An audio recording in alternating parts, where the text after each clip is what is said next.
I served on the Boko Haram committee. Now, 2 plus 2 at times has to be equal to 4. So even if I can't give you 4, but I can give you 2 plus 2, we will then have to come to the conclusion that I'm giving you 4. I served on that committee, and villagers kept telling us that in the middle of the night, helicopters piloted by white people kept landing and offloading guns, goods, and all kinds of and money to these people. Now, villagers they don't even know who these white people are. And they have no reason to lie to us. Now, we made a mistake. When I said we, some of us on the Boko Haram committee made a mistake. We thought it was the French that were doing this. Now we have an American congressman said, no, it was the Americans who were doing this. And when you then add that to the Obama administration refusing to sell weapons to us, to Nigeria, on the grounds that we had human rights violations in the way we were dealing with Boko Haram, not in the way we were dealing with ordinary Nigerians where there were no security issues. Then we got a plane that was going to go and buy weapons in South Africa. Someone tipped off the South Africans.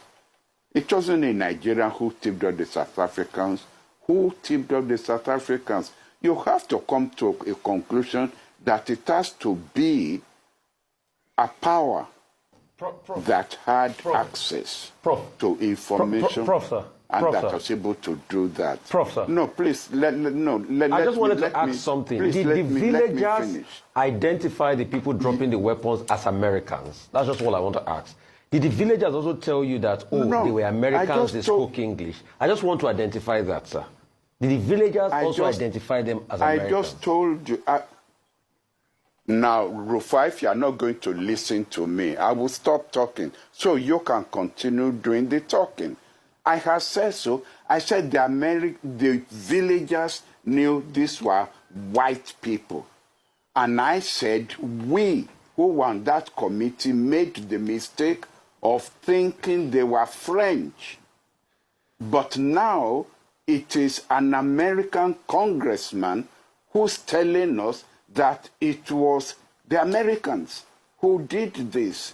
And you're asking me whether the villagers told us they were Americans. The villagers who don't know French from Americans, from British, they just knew that these were white people. Right. And they not only did that, they also penetrated our armed forces. Because behind the scene, our boys would tell us that there were times when they will have Boko Haram people in the sight of their guns, and they will now ask their headquarters for permission to open fire, only for their superior officers to tell them to pull back and not open fire. That shows the extent to which there was penetration and destabilization of our own security forces. Now, who will do this? Who will destabilize our security forces? There were Nigerians also who were involved. And this is where I'm going to be careful. I'm not going to mention names.